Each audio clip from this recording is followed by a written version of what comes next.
السلام علیکم ورحمۃ اللہ وبرکاتہ۔ سامعین محترم، امید ہے سب احباب خیر و عافیت سے ہوں گے۔ اللہ آپ کو سلامت رکھے، شاد آباد رکھے۔ اس سے پہلے آپ نے دانتوں اور داڑھوں کی اور اسی طرح زبان کی تفصیل کے حوالے سے آپ نے سبق پڑھا تھا۔ آج کے سبق میں ہم موقع نمبر 8، موقع نمبر 9، موقع نمبر 10 اور 11 کی تفصیل پڑھتے ہیں۔ موقع نمبر 8 یہ کہ زبان کا حافہ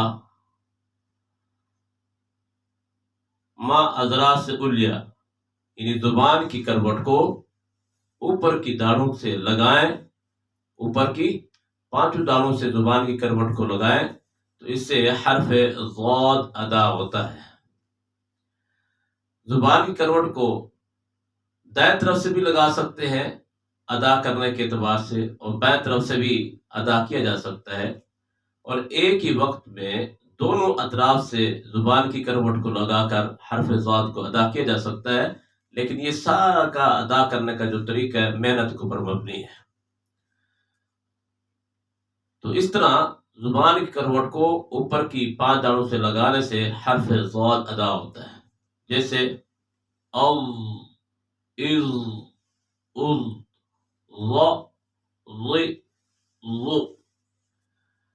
اب پریکٹیکل آپ دیکھ رہے ہیں، زبان کی جو یہ کروٹ ہے، یہ پوری کروٹ ہے، اس کو اوپر کی 5 داڑھوں سے لگائے، اس جانب یعنی دائیں جانب سے بھی لگایا جا سکتا ہے اور بائیں جانب سے بھی لگا کے ادا کیا جا سکتا ہے۔ تو اس طرح زبان کی کروٹ کو دائیں جانب یا بائیں جانب لگانے سے اضراس الیا کے ساتھ، تو اس سے حرف ضاد ادا ہوتا ہے۔ اس کو حافیہ، اس کے پھر 4 نام ہیں، حافیہ، ضرسیہ، اصعب الحروف، اس کے یہ نام ہیں، حافیہ، ضرسیہ، مستطیلہ، اصعب الحروف۔ حافیہ اس لیے کہتے ہیں کہ یہ زبان کے حافظ سے ادا ہوتا ہے، اور ضرسیہ اس لیے کہتے ہیں کہ زبان یہ اوپر کی داڑھوں سے ادا ہوتا ہے، اور داڑھوں کو اضراس کہتے ہیں، اضراس زیس کی جمع ہے بمعنی داڑھ، اس لیے اس نسبت سے ان کا نام ضرسیہ بھی رکھ دیا گیا۔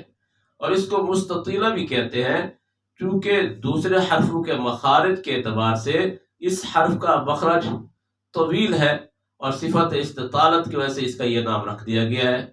اور چوتھا نام اصعب الحروف، یعنی حرفوں کے ادا میں سب سے مشکل ترین حرف، ادا کے حوالے سے مشکل ترین حرف ہے۔ تو اس کی یہ 4 نام ہیں، حافیہ، ضرسیہ، مستطیلہ، اصعب الحروف۔ امید ہے کہ آج کا سبق آپ کو غور و فکر کرنے سے ضرور سمجھ میں آئے گا اور آپ کے لیے مددگار ثابت ہوگا۔ اللہ آپ کو سلامت رکھے۔ دعا و درخواست۔ السلام علیکم ورحمۃ اللہ۔